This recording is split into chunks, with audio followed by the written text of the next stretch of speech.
Now let me give you a little simple formula for goal setting. Okay? We take 2.5 hours on the weekend for the whole 10-year plan. We don't have time for that tonight. But let me get you started with a little simple formula Mr. Schoaf gave me. And maybe this will be helpful. First of all, I've divided goals into 2 parts. First is long range. Long range goals. That's your dreams. Your dreams for the next 3, 5, 10, 20, 30, 40 years. Actually, the rest of your life. Your dreams. You've got to keep dreaming.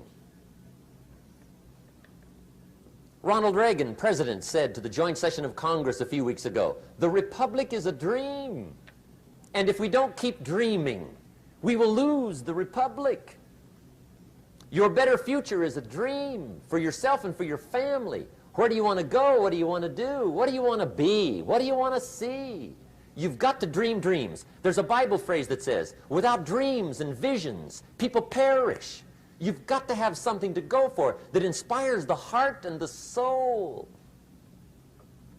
Dreams.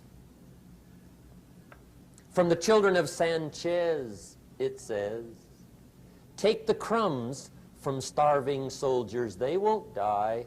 Take the bread from hungry children, they won't cry. But without dreams, we all will die. You've got to dream. Don't lose your dreams for yourself, for your future, for your family.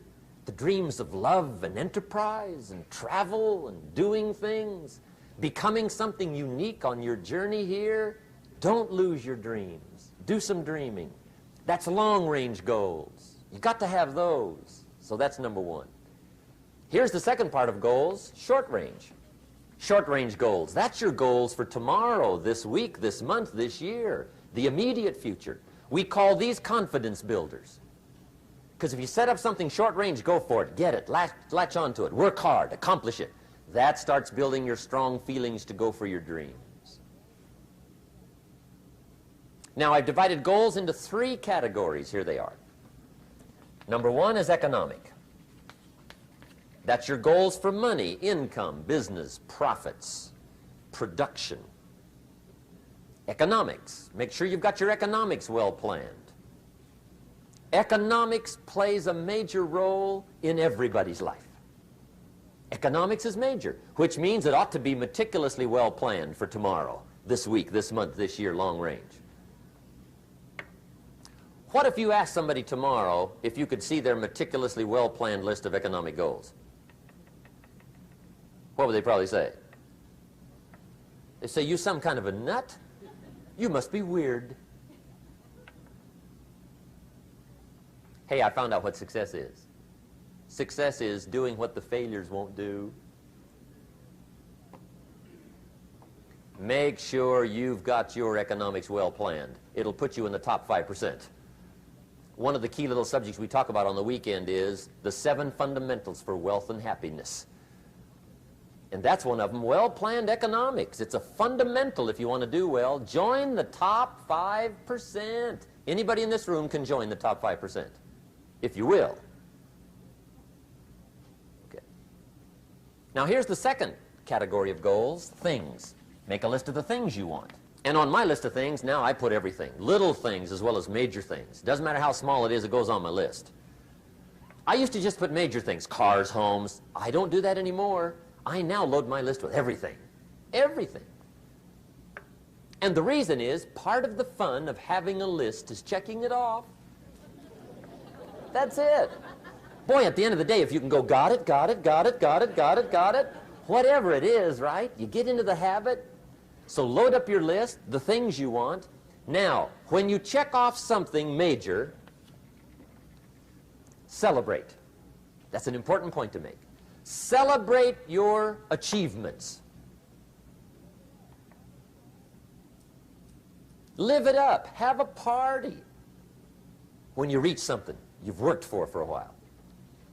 See, we all grow from 2 experiences. One is called the pain of losing. The other one is called the joy of winning.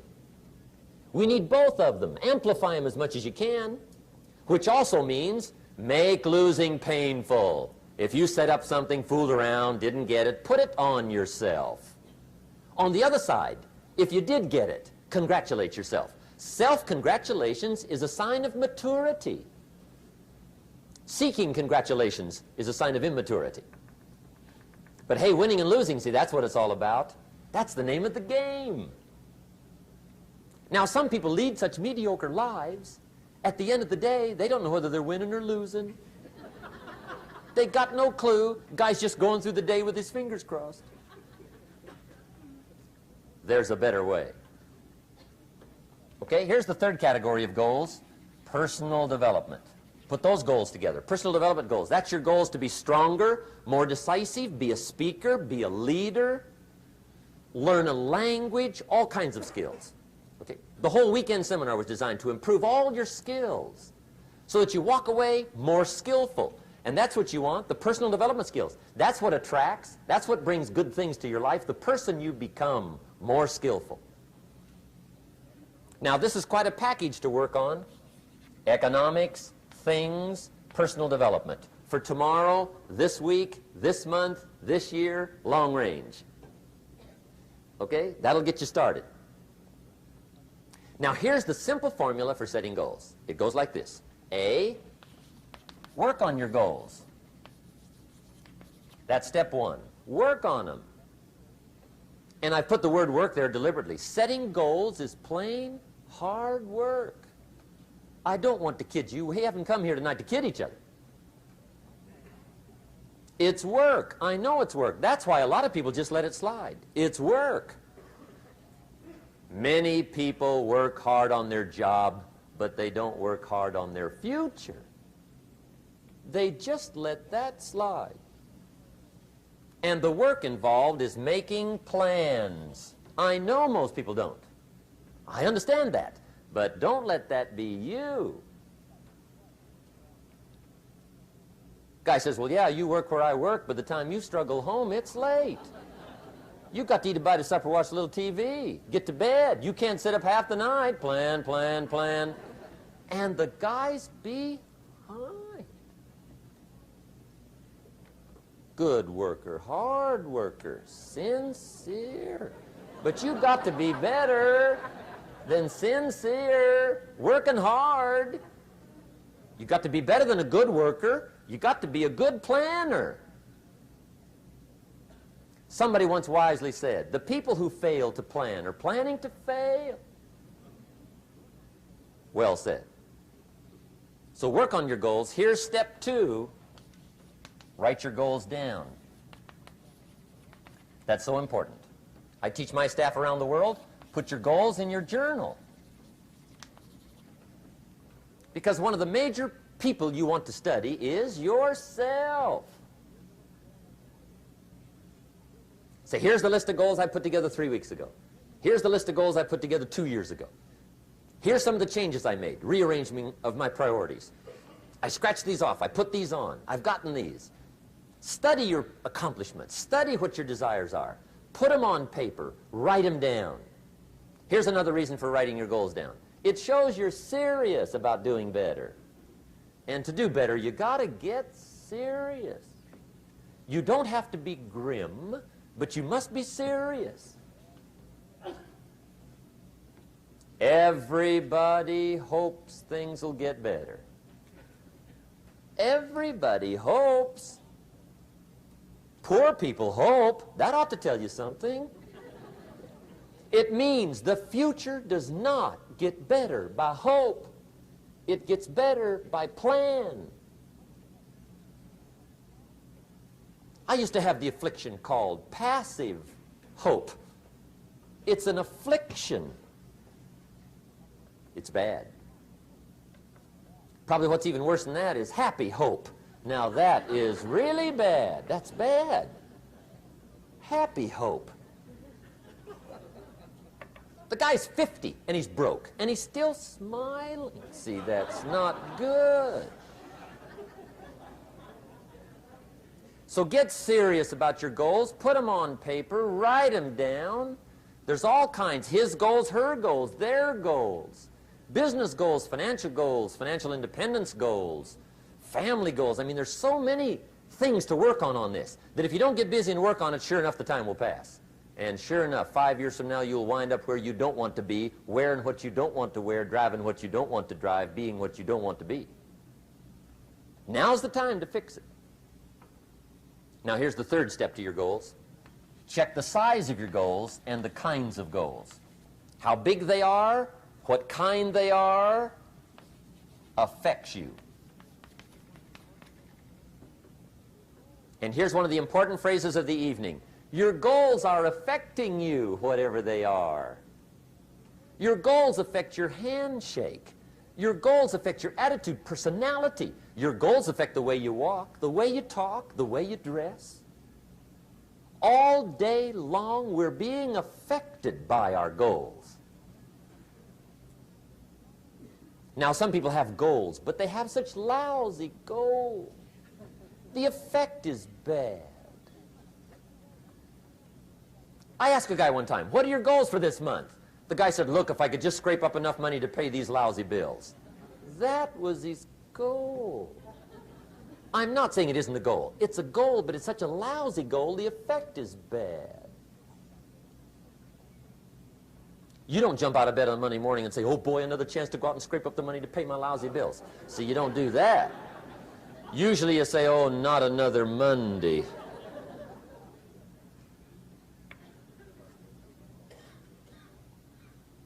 And some people have so given up on life, they have joined the thank God it's Friday club.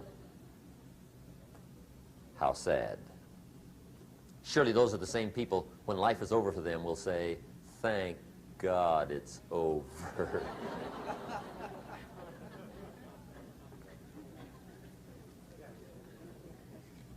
Let me give you a Bible philosophy that teaches how to get whatever you want. That's the title of the next set of notes. How to get whatever you want. From the Bible. Now again, I'm an amateur when it comes to the Bible. I'm not a pro. But this I can quote, and I think that'll be sufficient. How to get whatever you want. Here's what it says if you're ready. It says, ask.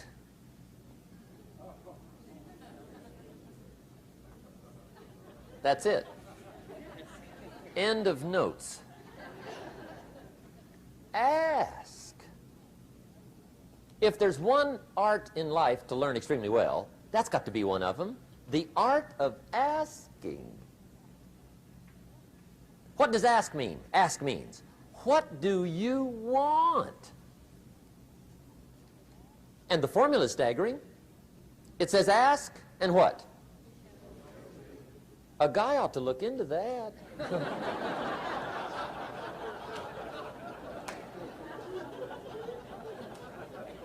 He says, yeah, but you work where I work. By the time you struggle home, it's late. You got to eat a bite of supper, watch a little TV, get to bed. You can't sit up half the night. Ask, ask, ask. And the guys behind. See, you've got to be better than a good worker. You've got to be a good asker.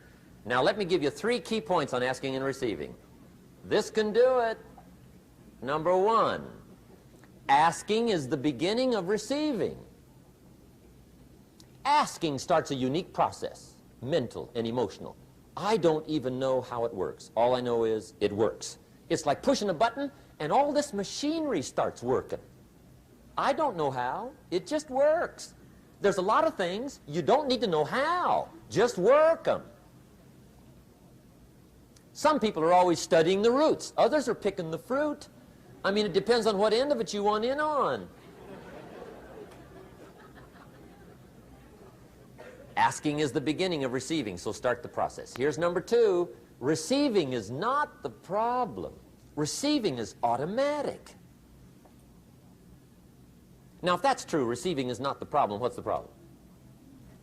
Failure to ask might be one of your major problems. I don't know. Check it out. The guy says, oh, now I see it. I got up last year and hit it every day, but there's not a scrap of paper with my goals on it. Good worker, poor asker. So you got to change that. Here's number 3. Receiving is like the ocean. There's plenty, especially in California. It's like an ocean here.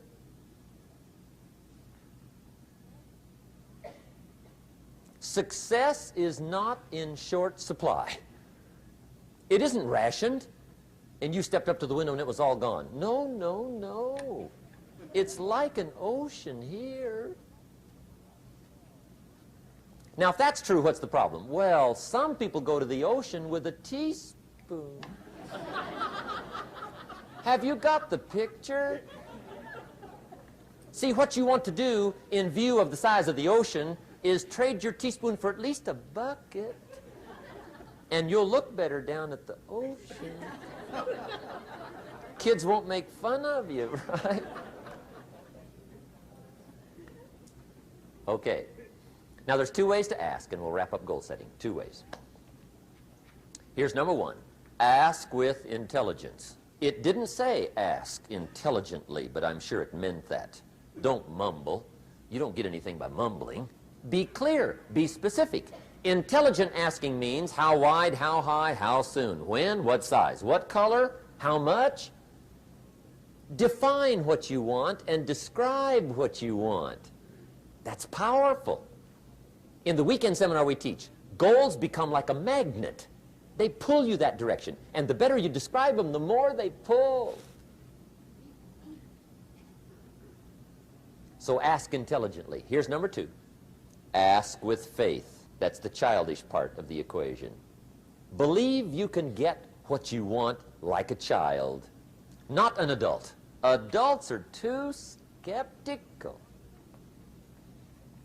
So the formula really reads, make plans like an adult and believe in them like a child. And the most incredible things will happen. Just try it for 90 days. Just try it. You can always go back to the old ways. Just try it, just 90 days, 90 days. Now here's the last qualifying phrase on goal setting, as we promised to qualify everything. And it simply goes like this. Remember, you won't get everything you want. And we've already studied the reason for that. Simply, sometimes it hails on your crop and rains on your parade. It's that kind of planet. So you won't get everything you want, but if you will work this goal-setting formula, you can get plenty for wealth and happiness. Okay, that's goal setting. We use it around the world. We recommend it. Now, maybe it won't work as well for you as it has for me. I don't know. Maybe not. But what if it did? You got to try. Hello, Darren Hardy here again. I hope you've enjoyed the second installment of Foundations for Success. You know, this particular seminar from Jim is one of my all-time favorites. In fact, I've listened to it so many times, I actually wore out the CDs and had to buy a whole new set. One of the greatest lessons Jim ever taught me came from this seminar. He said, stand guard at the door of your mind. Remember, there's a war going on around you. In today's world, not only do we have a 24-hour news cycle and an endless array of tabloid magazines and television gossip shows, but thanks to some amazing technology, we have instant access to information which can be exchanged freely and almost instantaneously with anyone, anywhere. Every day, we are bombarded with messages coming from every direction. And let's face it, most of those messages are not positive, inspiring, or uplifting. Even if you don't pay attention to them, the people you associate with might. Jim once told me that we become a combination of the 5 people we associate with the most, whether it's our spouse, parents, siblings, business partners, or friends. So, who are your top 5? Are they cynics or complainers? Do they sit on the sidelines, passively allowing life to just happen? I encourage you to make a careful examination of what and who you allow to influence you. You cannot be surrounded by negativity and hope to lead a successful life. So, what can you do? Well, as Jim said earlier in Module 1, what's easy to do is also easy not to do. Sure, you could allow negativity and pessimism to wreck your future, or you could choose to not let that happen by standing guard at the door of your mind and protecting yourself from the diseases of attitude. As a homework assignment, I'd like you to take part in kind of a mental cleanse. Think about the information you allow through your mental door and the people you allow to influence you. Are the messages uplifting or empowering? Do they help you increase your skills and knowledge? Are your associations positive and optimistic? Do they encourage and invigorate you? Just as you're careful about what you feed your body, you need to be equally as cautious about what you feed your mind.